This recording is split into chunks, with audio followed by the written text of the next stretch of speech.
sobre experiencias de dolarización en el mundo, teniendo en cuenta que uno de los principales caballitos de batalla de la campaña de Milei es la famosa dolarización. Hay pocas experiencias en el mundo, en Latinoamérica, y bueno, vamos a charlar ese tema con él. ¿Cómo te va, Guille? Buen día. Buenas noches. Hola Fernando, buenas noches. Bueno, la pregunta es, ¿qué evaluación haces? ¿Cómo ves vos lo que ha pasado en otros lugares del mundo ante esta propuesta de quien sacó más votos en las elecciones PASO aquí en Argentina?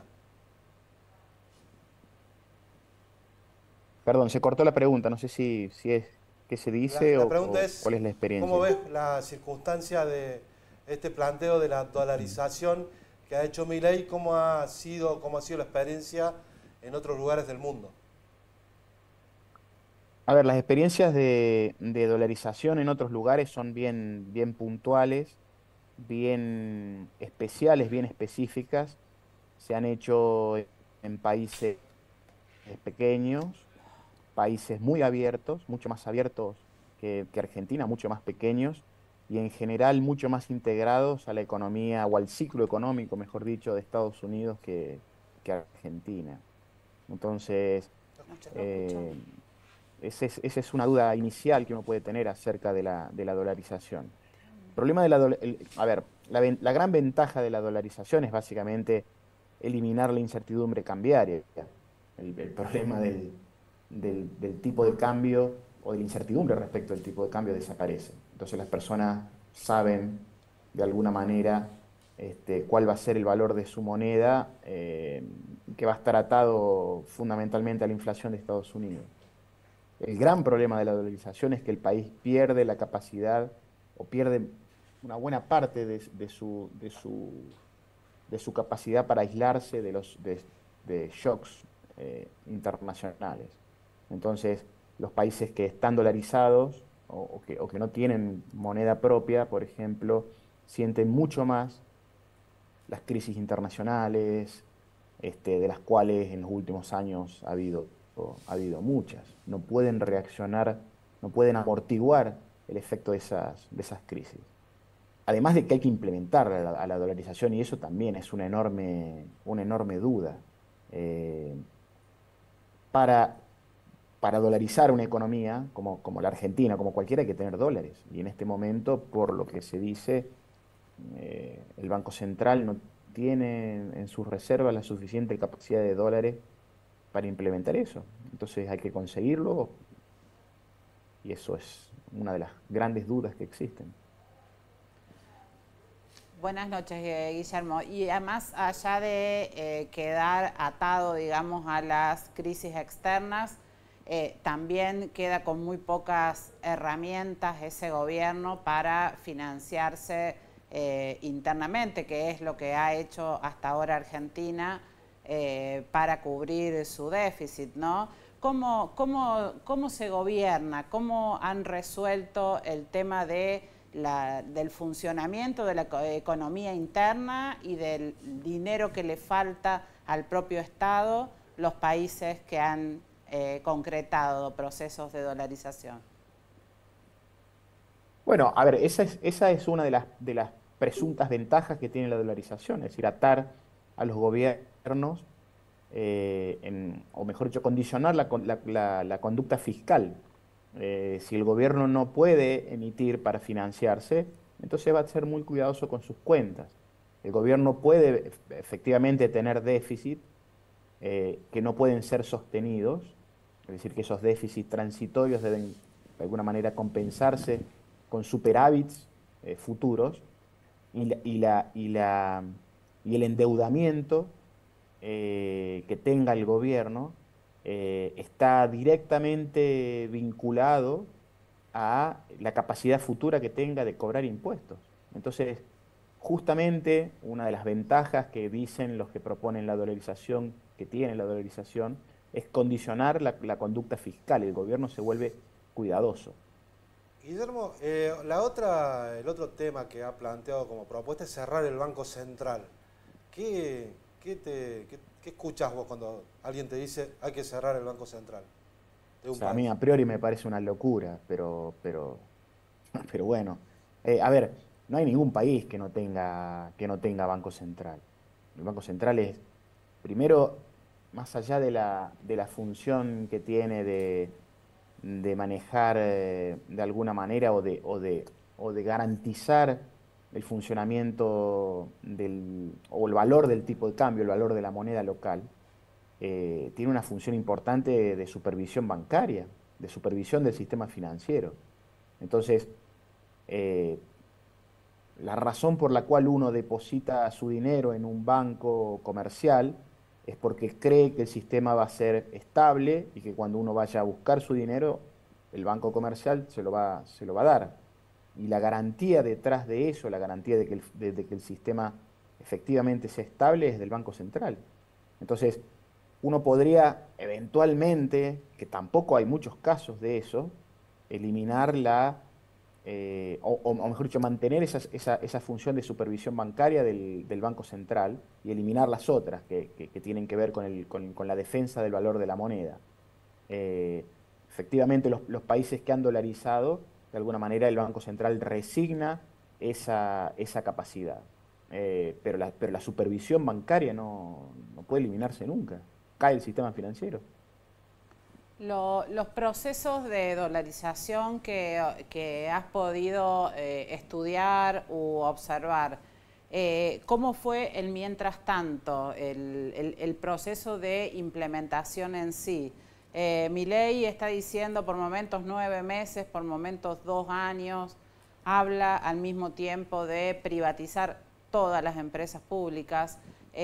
Son todas ideas que hasta hace 10 días, aunque sean de a una, sonaban bastante, hasta podríamos decir, delirantes, y de repente, tras un resultado electoral, parece que todas hubieran tomado algún nivel de coherencia, al menos entre sí. ¿Imaginas un proceso social de qué tipo hasta llegar a una dolarización? A ver, lo primero que tiene que uno preguntarse es si un eventual gobierno de Milei va a tener los números en el Parlamento para hacer este tipo de cosas. Todas las cosas que vos mencionaste y que ciertamente fueron mencionadas por el candidato, tienen que pasar por el Congreso. Exactamente. El tener una moneda nacional está en la Constitución, no es que a uno se le ocurrió eso. Entonces, de alguna manera no tener esa moneda nacional tiene que implicar un cambio constitucional, que además es un cambio con mayoría calificada, una reforma de la Constitución requiere una mayoría calificada. Entonces, no, y así un montón de otras propuestas, el establecer voucher para la salud y para la educación.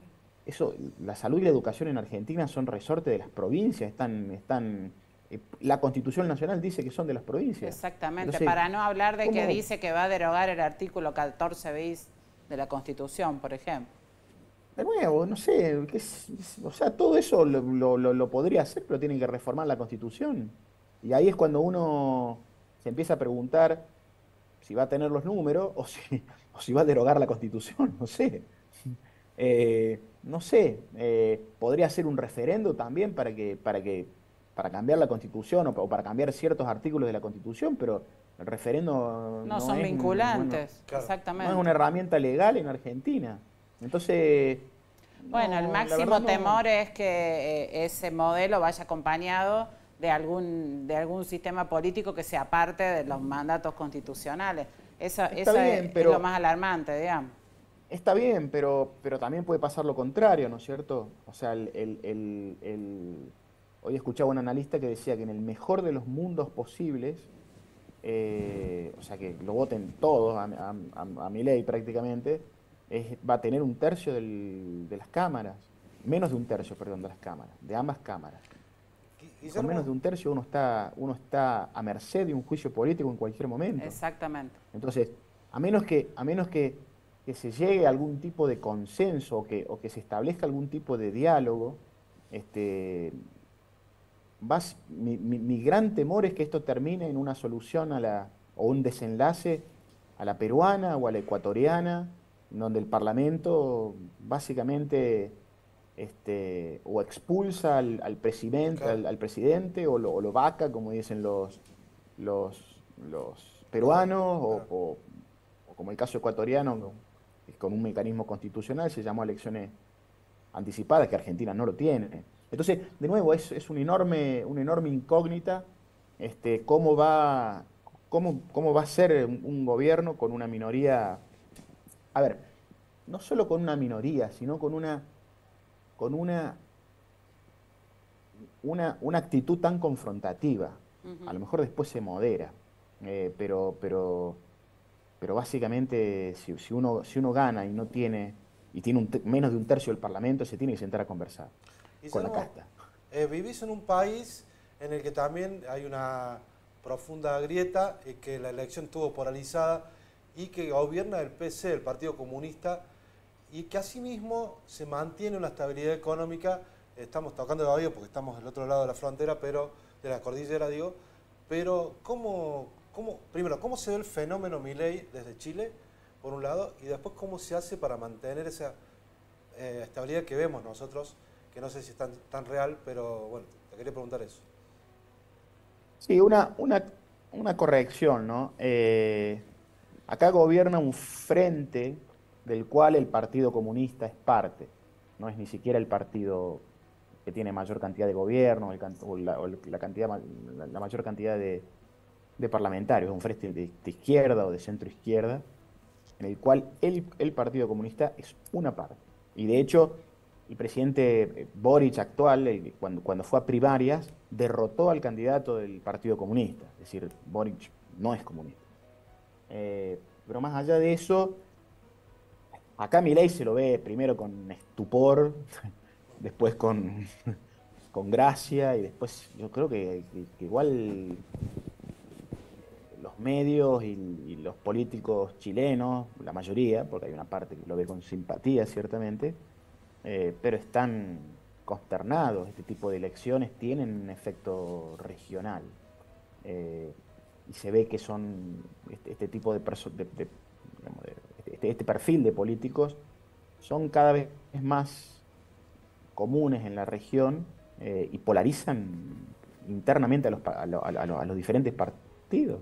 Entonces, yo creo que hay preocupación.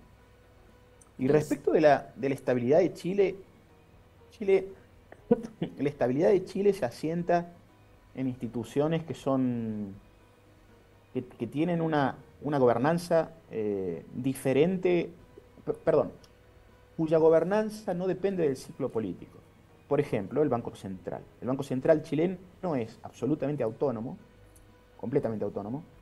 Al presidente del Banco Central no lo nombra el presidente actual, sino que viene del presidente anterior. Ciertamente, cuando se le vence el mandato, el presidente actual va a nombrar un presidente o va a proponer un presidente del Banco Central, o digamos, va a elegir de una terna un presidente del Banco Central, pero no lo va, pero digamos, lo va a disfrutar, entre comillas, un año, como mucho, y le va a quedar al presidente siguiente. Entonces, hay una estabilidad de política monetaria en este caso, que ningún gobierno toca, con un Banco Central totalmente independiente. Para sacar al presidente del Banco Central acá se necesita un proceso político o una mayoría parlamentaria que no tiene ni que ningún partido ha tenido desde el 90. Entonces eso asegura una cierta estabilidad. Y dada la estabilidad del Banco Central, o dada la política monetaria independiente que fija el Banco Central, el gobierno, digamos, la política fiscal tiene que acomodarse a eso. De nuevo, si acá el gobierno chileno gasta mucho o tiene déficit